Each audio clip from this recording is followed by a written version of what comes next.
그런데 그날 제자들 중에 두 사람이 예루살렘에서 약 11km 정도 떨어진 엠마오라고 하는 마을로 내려가고 있었습니다. 이들은 일어났던 모든 일에 대해 이야기를 나누고 있었습니다. 이들이 이야기를 나누며 토론하고 있을 때 예수님께서 그들에게 다가오셔서 함께 걸으셨습니다. 그러나 그들은 눈이 가리워져서 예수님인지 알지 못했습니다. 예수님께서 그들에게 물으셨습니다. 당신들이 걸어가면서 서로 주고받는 이야기가 무엇입니까? 두 사람은 슬픈 기색을 하고 멈추어 섰습니다. 그 가운데 글로바라는 사람이 예수님께 대답했습니다. 당신은 예루살렘에 다녀오면서 최근에 무슨 일이 일어났는지 모른단 말이오? 예수님께서 그들에게 물으셨습니다. 무슨 일입니까? 제자들이 말했습니다. 나사렛 예수님에 관한 일인데 그분은 하나님과 백성 앞에서 행동과 말씀의 능력이 있는 예언자이셨습니다. 그런데 대제사장들과 우리 지도자들이 그분을 죽게 넘겨주어 십자가에 못 박았습니다. 우리는 이스라엘을 구원할 분이 바로 그분이라고 기대했습니다. 뿐만 아니라 이 일이 일어난 지가 3일째입니다. 우리 중에 어떤 여자들이 우리를 놀라게 했습니다. 그들이 아침 일찍 무덤으로 갔지만 예수님의 시신을 보지 못하고 돌아와 예수님께서 살아나셨다고 말하는 천사를 보았다고 했습니다. 우리와 함께 있던 사람들 중에 어떤 사람들이 무덤으로 달려갔는데 그 여자들이 말한 대로였고 예수님을 볼 수 없었다는 것입니다. 그러자 예수님은 그들에게 말씀하셨습니다. 너희는 어리석고 예언자들이 말한 것을 더디 믿는구나. 그리스도가 이 모든 고난을 받고 그의 영광에 들어가야 할 것이 아니겠느냐.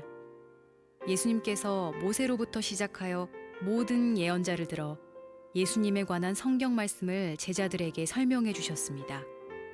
그들이 가려고 했던 엠마오 마을에 가까이 왔습니다. 그러나 예수님께서는 그곳보다 더 멀리 가려 하셨습니다. 제자들은 예수님께 간청하였습니다. 저녁 때가 되고 날이 이미 저물었으니 우리와 함께 묵으십시오. 그래서 예수님께서 그들과 함께 머무시려고 들어가셨습니다. 예수님께서 그들과 함께 식사 자리에 앉으셨습니다. 그리고 빵을 들고 감사 기도를 하신 후 제자들에게 나누어 주셨습니다. 그러자 그들의 눈이 밝아져 예수님을 알아보았습니다. 순간 예수님께서는 사라지셨습니다. 그들이 서로 이야기했습니다. 길에서 예수님께서 우리에게 말씀하시고 성경을 풀어주실 때에 우리의 마음이 불타는 것 같지 않았는가. 그 두 제자가 일어나서 예루살렘으로 돌아갔습니다. 거기에 11 제자들과 또 그들과 함께 있던 사람들이 모여 있었습니다. 이들이 말했습니다. 주께서 정말로 다시 살아나셨습니다. 시몬에게도 나타나셨습니다. 그러자 두 제자들도 길에서 있었던 일들을 이야기하였습니다. 그리고 예수님께서 빵을 떼어 주실 때 예수님을 알게 된 것을 이야기해 주었습니다. 예수님을 따르는 제자들이 많이 있었죠. 보통 우리가 예수님의 제자라고 얘기를 하면 12제자를 생각하기 쉬운데 예수님 주변에는 군중도 많이 있었지만 제자들도 많이 따르고 있었습니다. 예수님께서 부활하신 다음에 500명의 사람들에게 자기 자신을 보이셨다라고 하니까 그냥 그런 제자들이 500명이 모여 있었던 것이고, 오순절 성령께서 임하셨을 때 120명의 사람들이 함께 모여서 기도하고 있었으니까 그런 제자들이 넘쳐나고 있었다라고 생각을 해볼 수 있겠죠. 예수님의 제자들이 예수님의 가르침을 듣고 흥분했습니다. 권세가 있었거든요. 바리새인들과 서기관들이 전하는 말씀과 같지 않았습니다. 죽은 자가 무덤에서 걸어 나오고 안진뱅이가 일어서고 장님이 눈을 떴을 때 그들은 경이롭게 주님을 쳐다보았을 것입니다. 아, 정말 하나님께서 보내주신 메시아구나 라고 생각을 했겠죠. 예수님께서 마지막 유월절을 지키기 위해서 예루살렘으로 입성하실 때의 장면을 기억하시죠? 예루살렘에 모여있던 순례객들이 큰 소동이 일어났습니다. 예수님을 향해서 호산나 구원하소서라는 뜻이죠. 다윗의 이름으로 오시는 이여, 메시아가 들어야 될 호칭입니다. 겉옷을 벗어서 땅 위에 내려놓고 종려나무를 거짐 흔들면서 예수님을 환호성을 지르고 환영했습니다. 여러분이 예수님의 팔로워라면 그것을 잊을 수 있겠어요? 절대로 잊지 못했을 겁니다. 줄 잘 섰겠다 생각했겠죠. 그런데 예수님께서 예루살렘에 들어오시고 그들이 기대했던 것처럼 권세를 잡으시는 대신 예수님께서는 너무 무력하게 잡히시고 처참하게 고문당하시고 십자가에서 죽으셨습니다. 엄청난 충격이었겠죠. 이렇게 끝나면 안 되는데 라고 생각을 했을 겁니다. 스스로 예수님을 사랑한다라고 고백하고 예수님을 믿는다라고 고백했던 사람들의 모든 기대감과 모든 꿈은 예수님의 십자가를 바라보는 순간 단번에 무너져 내렸을 것입니다. 그리고 그렇게 처참하게 죽임을 당한 한 죄수들을 따르고 있던 수많은 제자들은 로마 제국의 무서운 칼을 피해서 숨어들었든지 아니면 예루살렘을 떠나 피해가는 발걸음을 선택했습니다. 오늘 성경 본문을 보니까 힘없이 예루살렘을 떠나 엠마오라고 하는 곳으로 내려가고 있는 두 제자의 모습을 보여주고 있죠. 이 13절부터 한번 읽어볼까요? 13절부터 17절 말씀 같이 한 목소리를 읽겠습니다. 시작. 그런데 그날 제자들 중 두 사람이 엠마라고 하는 마을로 내려가고 있었습니다. 이들은 일어났던 모든 일에 대해 이야기를 나누고 있었습니다. 이들이 이야기를 나누며 토론하고 있을 때 예수님께서 그들에게 다가오셔서 함께 걸으셨습니다. 그러나 그들은 눈이 가려워져서 예수님인지 알지 못했습니다. 예수님께서 그들에게 물으셨습니다. 당신이 걸어가면서 서로 주고받는 이야기가 무엇입니까? 두 사람은 슬픈 기색을 하고 멈춰 섰습니다. 엠마오로 터벅터벅 힘없는 발걸음을 옮기고 있는 제자들, 그들은 여전히 예수의 이야기를 하고 있습니다. 예수 사건, 십자가 사건에 대해서 이야기를 하고 있었습니다. 예수님께서 나타나셨는데 알아보지 못했대요. 이게 어떻게 가능할까 싶어요. 예수님에 대해서 이야기하고 있고 예수님의 십자가 사건에 대해서 이야기하고 있고 거기에 예수님이 오셨는데 못 알아봤다. 되게 의미심장한 사건이죠. 그래서 오늘 성경 본문이 우리를 돌아보는 성찰의 말씀이 되어야 하는 것입니다. 우리는 매주 이렇게 모입니다. 주님의 이름을 찬양하고 주님의 이름으로 기도하고 떨리는 마음으로 기대하는 마음으로 주의 말씀을 받습니다. 그리고 말씀을 나누며 교제합니다. 그런데 예수가 보이지 않을 수 있다라는 겁니다. 제자들은 지금 예수님에 대해서 얘기하고 있잖아요. 예수님의 십자가에 대해서 얘기하고 있잖아요. 그런데 예수님께서 그 가운데 오셨는데 예수님을 알아보지 못했어요. 똑같이 우리는 신앙생활하고 교회 생활하고 예배드리고 기도하고 말씀 받고 교제하는데도 예수가 보이지 않을 수 있다라는 거예요. 그래서 이 말씀이 우리를 돌아보는 성찰의 말씀이 되어야 되는 거죠. 성경 말씀에 보니까 오늘 그들의 눈이 가리워졌었다라고 얘기하죠. 무엇이 그들의 눈을 가리고 있었기에 찾아오신 예수님도 바라보지 못했을까? 큰 실망과 낙심이 그들의 눈을 가리고 있었겠죠. 그들이 예수님을 왜 따라다녔을까? 원하는 게 있어서 따라다녔겠죠. 단순히 설교를 듣기 위해서, 단순히 기적을 보기 위해서만 따라다닌 것은 아닐 거예요. 예수를 따라가면 뭔가 얻을 수 있다라고 하는 것이 마음속에 있으니까 따라다녔겠죠. 예수님께서 예루살렘을 올라가시는데 제자들이 서로 다툽니다. 왜 다퉜냐면 누가 큰 자인가를 가지고 다퉜습니다. 예수님께서는 그것을 아시고 어린아이 같지 아니하면 하나님 나라에 합하지 못한다라고 했지만 어떤 제자들은 어머니까지 동원해서 인사청탁을 하죠. 주님께서 예루살렘의 영광 가운데 임하실 때 한 사람은 오른편에 한 사람은 왼편에, 그러면 그렇게 무례한 요구를 하는, 말도 안 되는 요구를 하는 그 두 제자들을 믿음은 그런 게 아니야 라고 책망을 해야 되는데 다른 제자들은 화를 냈다고 했습니다. 왜 화를 냈느냐? 자기네들은 갖고 싶은 자리인데 왜 친인척인 것을 동원해서 이런 인사청탁을 하느냐라는 것으로 화를 냈다라고 하는 거죠. 예수님께서 힘없이 잡혀 죽으셨습니다. 예수님, 내 출세하는 방법인데, 내가 오른편 왼편에 앉아야 되는, 앉게 해줄 수 있는 대상인데 저렇게 십자가에서 무참하게 죽어간다는 것인가? 그 때문에 온 심한 실패감과 실망과 좌절감 때문에 눈이 가려져 버린 것입니다. 사랑하는 주님을 잃어버렸으니까 큰 슬픔도 임해왔겠죠. 그리고 그 슬픔이 그들의 눈을 가려버렸습니다. 감당할 수 없는 두려움이 그들 가운데 임했습니다. 십자가 처형은 처참한 것이거든요. 로마 황제의 이름으로 처형을 하는 거예요. 예수님께서 지금 반역죄로 처형을 받으시는 거거든요. 그리고 그 반역자를 따르던 제자들을 어떻게 처형할지 모르니까 그들은 두려운 마음에 급히 발걸음을 엠마오로 향하고 있었던 것입니다.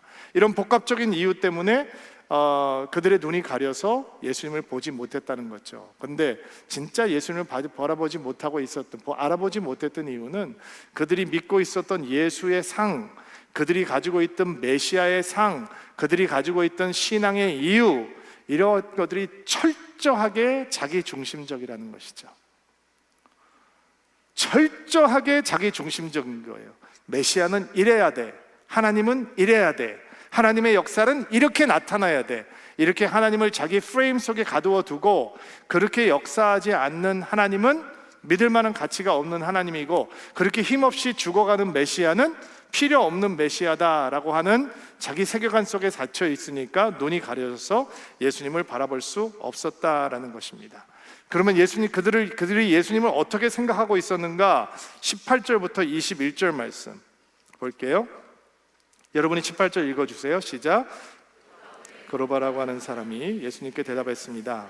당신은 예루살렘에 다녀오면서 최근에 무슨 일이 일어났는지 모른단 말이요. 예수님께서 그들에게 물으셨습니다. 무슨 일입니까? 제자들이 말했습니다. 나사렛 예수님에 관한 일인데 그분은 하나님과 백성 앞에서 행동과 말씀에 능력이 있는 예언자이셨습니다.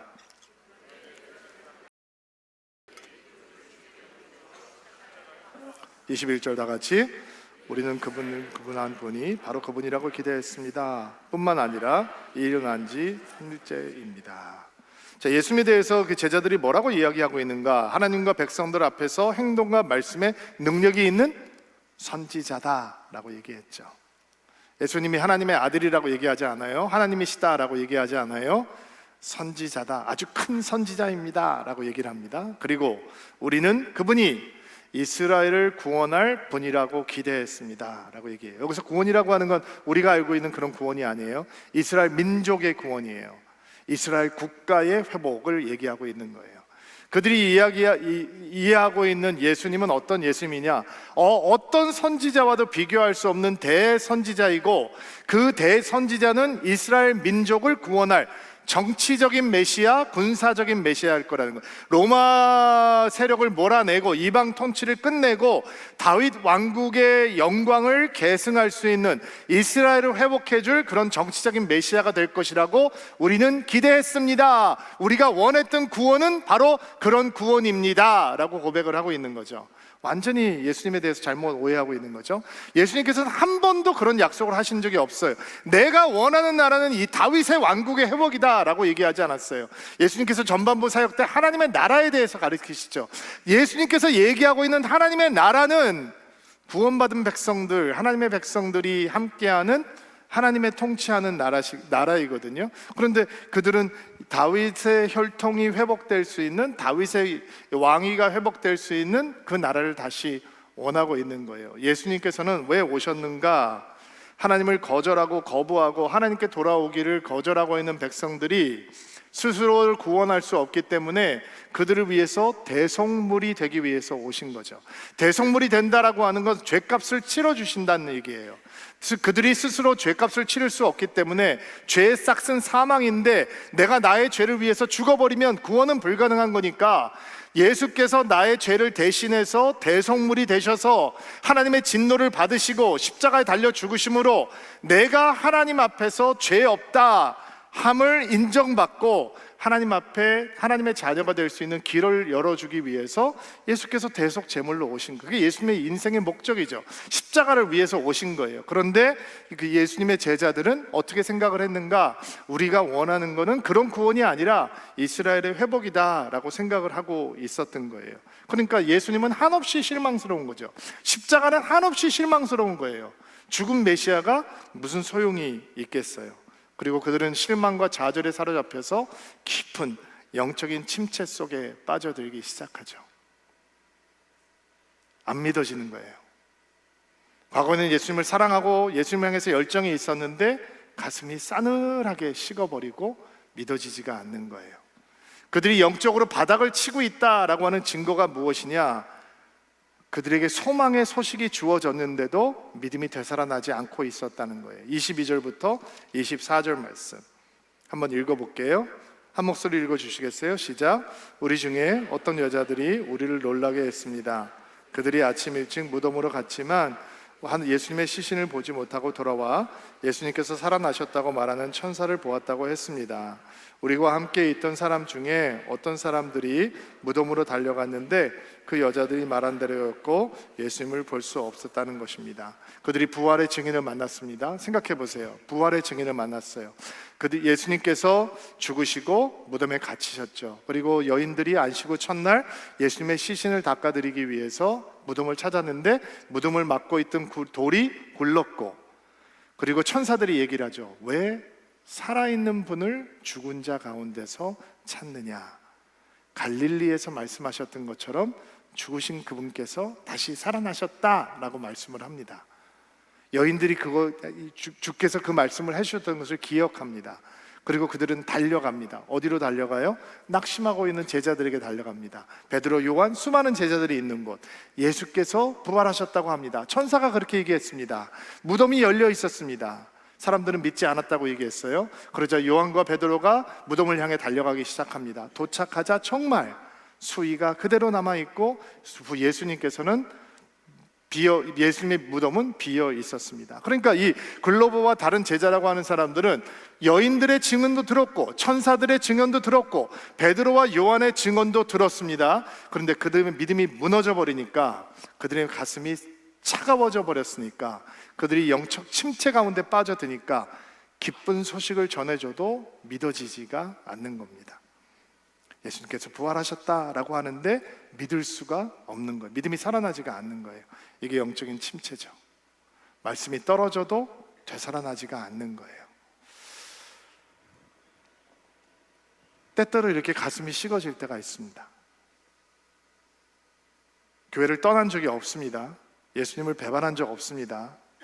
우리는 여전히 예배하고 여전히 기도하고 여전히 신앙의 끈을 붙들고 있는데 이상하게 내 가슴이 식어 있는 것을 보게 됩니다.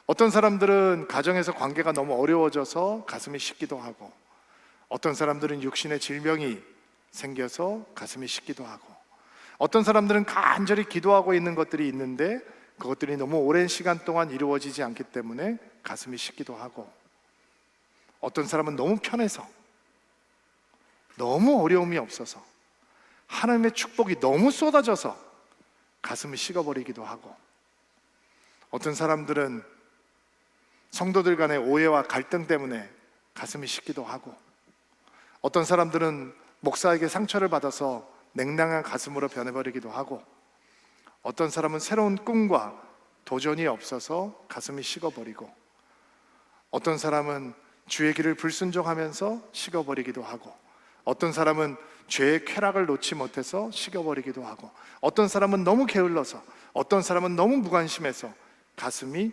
식어버리기도 합니다.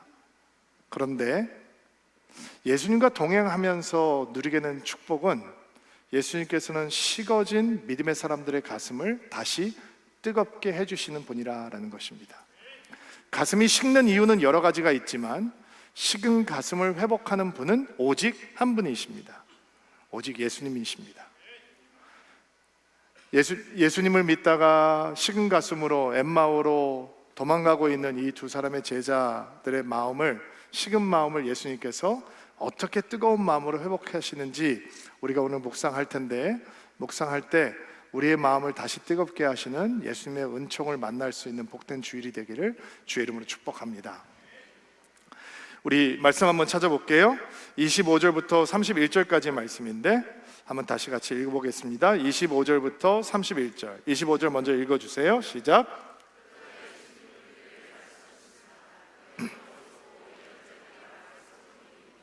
그리스도가 이 모든 고난을 받고 그의 영광에 들어가야 할 것이 아니겠느냐? 예수님께서 모세로부터 시작하여 모든 예언자들을 들어 예수님에게 관한 성경 말씀을 제자들에게 설명해 주셨습니다.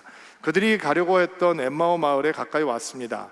그러나 예수님께서는 그보다 더 멀리 가려 하셨습니다.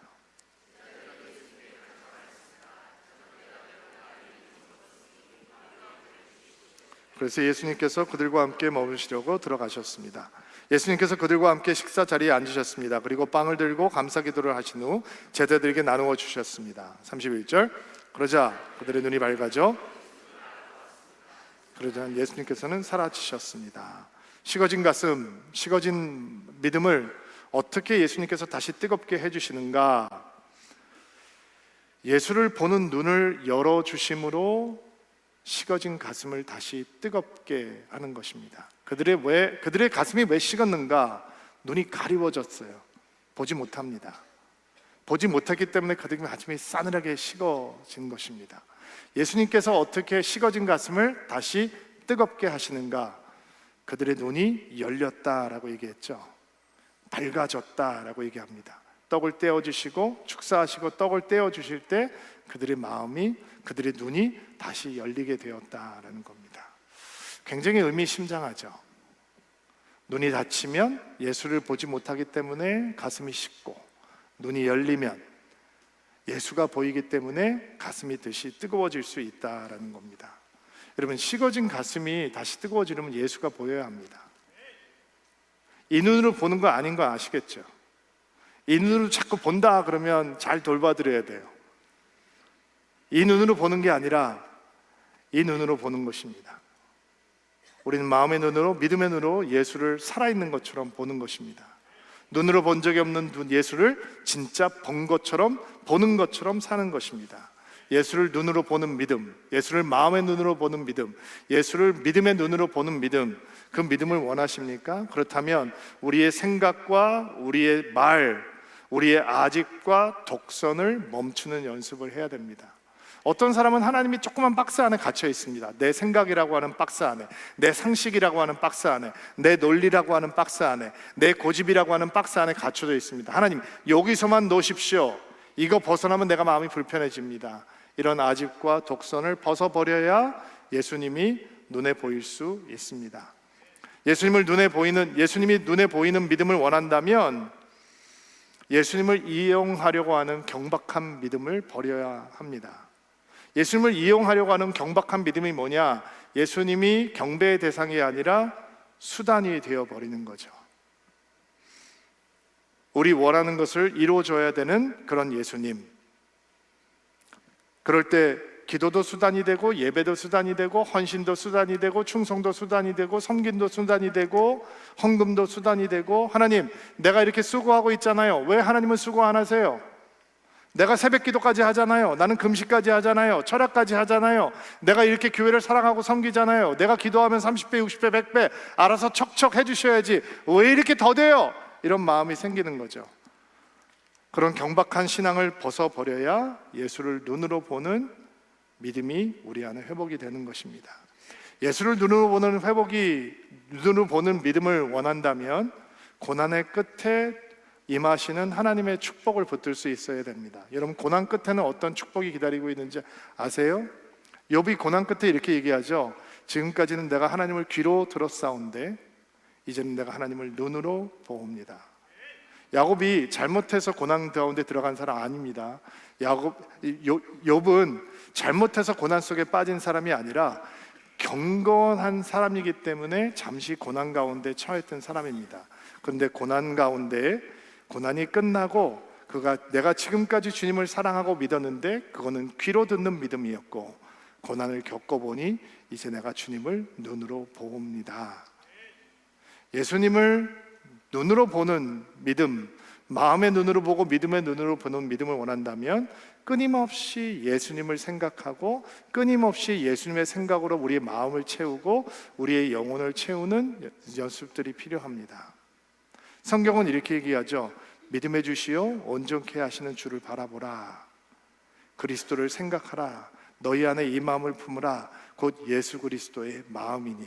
우리가 마음 가운데 무엇을 심느냐가 우리의 믿음입니다. 우리의 믿음의 내용입니다. 우리의 영성입니다. 우리의 어떠함이 되는 겁니다. 돈을 끝없이 생각하면 우리는 탐욕이라는 열매를 맺습니다. 돈은 만족이 없습니다. 많이 가진다고 이제는 됐다라고 얘기하는 부자는 없습니다. 돈은 스스로 만족을 모르기 때문에 많이 가지면 가질수록 더 원하게 됩니다. 그래서 탐욕이라고 하는 늪 속에 빠져들게 되는 것입니다. 성경에서 어리석은 부자의 비유가 나오죠.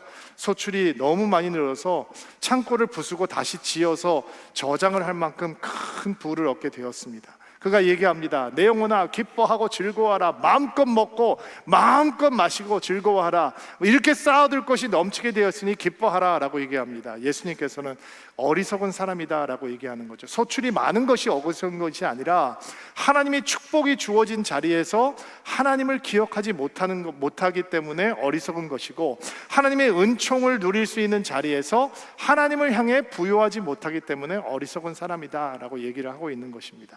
많이 주어져서 하나님 앞에 기쁨과 만족을 누린다? 거짓말입니다. 끝없이 돈을 묵상하는 인생은 탐욕 속에 빠질 수밖에 없는 것입니다. 끊임없이 쾌락을 묵상하는 인생은 즐거움을 얻는 것이 아닙니다. 끊임없이 쾌락을 추구하는 인생은 고통 속에 빠져들게 됩니다. 삼손이라고 하는 사람은 날 때부터 구별된 사람입니다. 그래서 머리에 삭도를 대지 않았고 머리 자르지 않았잖아요. 그리고 독주를 입에 대지 않았습니다. 부르심이 있는 사람입니다. 근데 그가 성장하면서 하나님의 부르심이 있는 사람인데 눈을 어디에 빼앗기냐? 자꾸 이방 여인들에게 눈을 빼앗깁니다. 블레셋 여인들을 찾아 헤매고 이스라엘을 찾아 헤매고 그리고 결국 드릴라에까지 눈총이 가게 되고 그의 인생은 고통으로 끝나게 되잖아요. 우리에게 이 세상을 끊임없이 탐한다면 우리가 영원한 세상을 위해서 창조된 존재라는 것을 잊고 살게 될 것입니다. 이 땅에 있는 것들만 추구하고 욕심한다면 우리가 영원한 하나님의 나라를 위해서 준비된 사람이라는 것을 잊게 되는 거죠. 끊임없이 예수님의 생각을 채우고 끊임없이 예수님을 바라보고 그때 예수를 보는 믿음이 우리 가운데 회복되는 것입니다. 여러분, 우리 안에 예수가 계셔야 합니다. 우리 중에 예수가 계셔야 합니다. 여러분이 저를 만났는데 제 안에서 예수가 느껴지지 않는다, 나는 목사 아닌 겁니다. 사람들이 우리 교회 왔는데 우리 교회 가운데 예수가 느껴지지 않는다, 우리는 교회 아닌 겁니다. 우리 셀 모임에 갔는데 그 셀 가운데서 사람들이 대화를 하고 있는데 거기에 예수님이 있는 것 같지 않다, 그러면 우리는 그 공동체는 예수 공동체가 아닌 거잖아요. 끊임없이 예수를 우리 안에 마음에 채우고 우리의 입술에 예수를 채우고 우리의 생각에 예수를 채우고 쑥하면 예수가 나올 수 있어야 되고 예수를 말할 수 있어야 되고 예수의 이야기를 할 수 있어야 되고 서로를 통해서 예수의 모습을 볼 수 있을 때, 그때 우리가 예수를 보는, 눈으로 보고 마음으로 보고 믿음으로 보는 믿음이 회복되는 줄로 믿습니다. 여러분, 예수 충만한 교회가 되기를 바랍니다. 예수 충만한 성도들이 되기를 바랍니다. 예수 충만한 공동체가 되기를 바랍니다. 예수 충만한 목회자들이 될 수 있도록 기도해 주시기를 부탁드립니다. 예수가 보이지 않으면 아무 소용이 없는 거죠. 자, 예수께서 식어진 가슴을 어떻게 뜨겁게 하시는가? 예수를 부는 논이 확 열리게 되는 것입니다. 자, 30절로 32절 말씀 읽어볼까요? 한 목소리로 시작. 예수님께서 그들과 함께 식사 자리에 앉으셨습니다.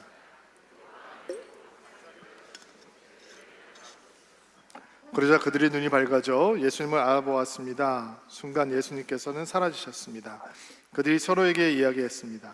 그래서 예수님께서 우리에게 말씀하시고 성경을 풀어주실 때 우리의 마음이 불타는 것 같지 않았는가? 예수님께서 식은 가슴의 제자들에게 어떻게 다시 뜨거운 마음을 주시는가? 이전에 깨닫지 못했던 말씀을 열어주심으로 식어진 가슴을 뜨겁게 하셨습니다. 그들이 예수 이야기를 예수님께 합니다.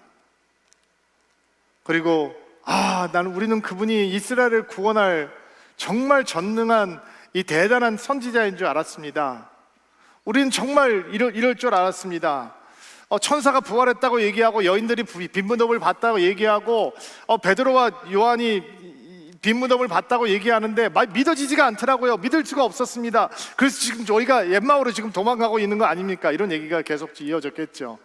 그러니까 너희들 왜 이렇게 성경을 이해하지 못하고 믿음이 없느냐라고 얘기하면서 모세부터 시작해서 선지자, 모세 오경부터 선지자의 말씀들을 풀어주셨습니다. 아는 말씀입니까? 모르는 말씀일까요? 아는 말씀입니다. 유대인들인데 그 성경을 어찌 모르겠습니까? 지금 나라에 이른 지가 수백 년인데 메시아에 대한 예언의 말씀을 어찌 모를 수 있겠습니까? 오직 그것이 소망인 사람들인데, 예수님께서 모세부터 시작했다. 아마 창세기 말씀부터 시작했겠죠. 창세기 3장 15절 보면 이 원시복음이 있잖아요. 예수님께서 하나님께서 죄를 범한 여인과 사람들에게 이런 말씀을 하시잖아요. 내가 너로 여자와 원수가 되게 하고 내 후손도 여자의 후손과 원수가 되게 하리니 여자의 후손은 내 머리를 상하게 할 것이요 너는 그의 발꿈치를 상하게 할 것이다. 이런 말씀이 있잖아요. 여기서 여인의 후손은 누구예요? 예수님이죠. 그럼 뱀은 누구를 상징하는 거예요? 사단이죠. 그러면 뱀이 예수님을 상하게 했다라고 하는 게 뭐예요? 십자가죠. 근데 그 십자가를 통해서 예수님께서 사단의 머리를 그냥 밟아버리시잖아요. 왜냐하면 죽음의 권세를 이기시고 부활하심으로 예수님께서 진정한 구원의 길을 열어주시는 거잖아요. 여기부터 시작해서 네가 이것을 깨닫지 못했느냐, 첫 인간이 범죄했을 때부터 그리스도가 고난을 받고 사단의 권세를 멸한다는 게 예언되어 있지 않느냐 말씀해 주셨겠죠. 출애굽기로 넘어갑니다. 6월절 어린 양 나오잖아요. 여러분, 죽음의 영이 이집트를 덮을 때 어린 양의 피를 문서주 좌우에다가 발라놓으니까 죽음의 영이 패스오버 하잖아요. 거기서 보았던 그 어린 양의 피, 그것이 바로 네가 보았던 십자가의 그리스도의 피다. 예수님께서 설명해 주셨겠죠. 예수님께서 말씀을 풀어주시는 거예요. 예수님의 모습을 보여주시는 말씀들을 보여주시는 거예요.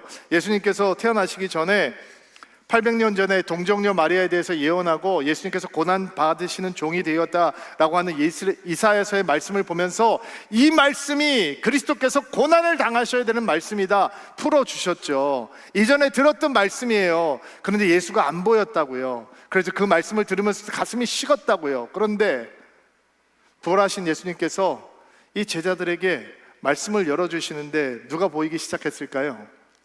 예수가 보이기 시작하는 거예요. 그러니까 가슴이 뜨거워져요. 그들이 고백하잖아요. 그분이 우리에게서 말씀하실 때, 성경을 풀어주실 때 우리의 가슴이, 우리의 마음이 불처럼 타오르지 않았느냐? 언제 우리의 말씀이 불처럼 타오르느냐? 말씀을 통해서 예수가 보일 때 불처럼 타오르는 거예요. 예수가 안 보이면 그 말씀은 죽은 말씀이에요. 생명력이 없는 말씀이라는 거죠.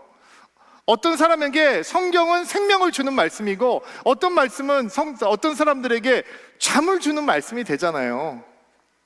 이번 주 레위기 시작합니다. 늪입니다. 하나님은 죄에 대해서 진심입니다. 하나님에게 죄는 괜찮지 않습니다. 어떻게 해서든지 속죄하시려고 애쓰시는 하나님의 마음을 레위기 속에서 봐야 됩니다. 어떤 분이 저한테 이런 얘기를 하더라고요. 목사님, 제가 불면증 때문에 고생을 하면서 목사님 마음을 좀 알게 됐습니다.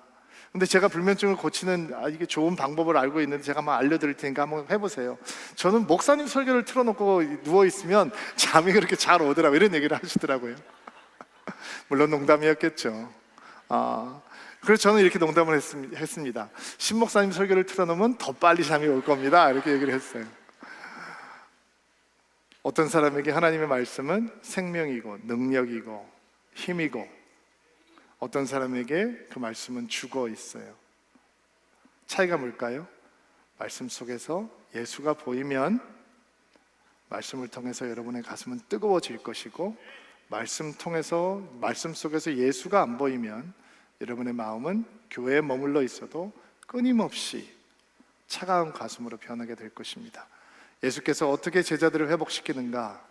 예수를 볼 수 있는 말씀을 열어주시는 겁니다. 거의 모든 성도들이 리딩 지저스를 하고 있어요. 여러분, 성경을 열기 전에 기도하십시오. 하나님, 오늘 읽은 말씀 속에서 예수 볼 수 있도록 도와주십시오. 예수 만날 수 있도록 도와주십시오. 그러면 우리의 가슴은 뜨거워질 수 있는 것입니다. 한 군데만 더 묵상할게요. 33절부터 35절 말씀 한 목소리 읽겠습니다. 시작. 그 두 제자가 일어나서 예루살렘으로 돌아갔습니다. 거기에 11 제자가 또 그들과 함께 있던 사람들이 모여 있었습니다. 그들이 말했습니다. 주께서 정말로 다시 태어나셨다. 그러자 두 제자들도 길에 서 있던, 그리고 예수님께서 빵을 떼어 주실 때 예수님을 알게 된 것을, 예수님을 보게 되고 가슴이 뜨거워지자 그들은 다시 엠마오로 가는 대신 두려움의 자리였던 예루살렘으로 돌아갑니다. 왜 돌아갔을까 생각을 해봅니다. 거기는 아직도 위험한 곳이거든요. 예수의 추종자들이 핍박을 받을 수 있는 곳인데 왜 돌아갈까요? 이게 세 번째 우리가 기억해야 되는, 예수님께서 식은 가슴을 살려주시는 하나님의 방법입니다. 하나님께서는 부족한 믿음의 공동체를 통해서 식어진 가슴에 다시 뜨거움을 주십니다. 옆에 있는 분 살짝 곁눈질로 보세요. 그냥 쳐다보지 말고 살짝 곁눈질로 보세요. 여러분 살려줄 사람처럼 안 생겼죠? 생각해 보세요. 글로버와 이 제자가 여인들의 부활 소식을 들었어요. 천사들의 증언을 들었어요.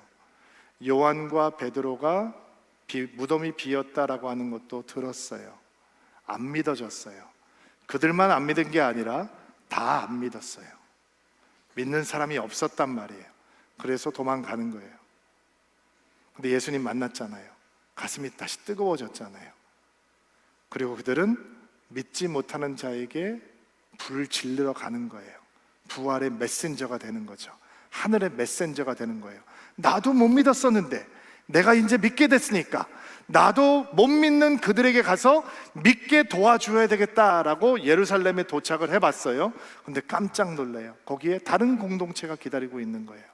자기처럼 못 믿었던 사람들이 믿게 된 거예요.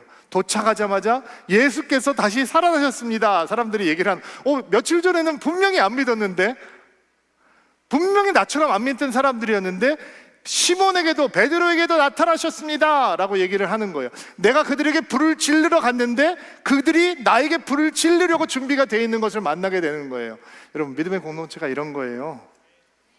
믿음의 공동체의 은혜가, 내가 스스로 나에게 믿음을 뜨거워하지 못할 때 나의 믿음을 뜨겁게 해줄 수 있는 사람들이 기다리고 있는 거예요. 내가 그들에게 불을 질르러 갔는데 그들은 나에게 불을 질러주기 위해서 준비하고 기다리고 있는 거예요. 우리가 완벽한 존재가 아니잖아요. 우리가 허물이 없는 게 아니거든요. 그럼에도 불구하고 믿음의 공동체라고 하는 건 어떤 은총이 있느냐, 내 마음이 식어졌을 때 내 마음을 뜨겁게 해줄 수 있는 누군가가 있는 거예요. 목사님, 있는 불이라도 안 껐으면 좋겠어요. 이렇게 생각하지 마세요. 저는 목사잖아요. 근데 내가 낙심하고 내 마음이 식을 때 여러분 같은 평신도들이, 목사님 제가 이런 은혜를 경험했습니다, 교회를 통해서, 셀을 통해서, 말씀을 통해서, 설교를 통해서 제가 이런 은혜를 경험하고 있습니다, 목사님 감사합니다 할 때 다시 한번 불이 확 일어난다니까요. 식었던 가슴이 뜨거워진다니까요. 공동체에 어려워하는 분들이 있죠. 하고는 싶은데 또 들어가면 내가 힘들어할 텐데. 그러지 마세요. 한 발짝 더 내딛으세요. 그러면 거기에 여러분의 식어진 가슴 가운데 불을 질러줄 수 있는 하나님의 사람들이 기다리고 있다는 거예요.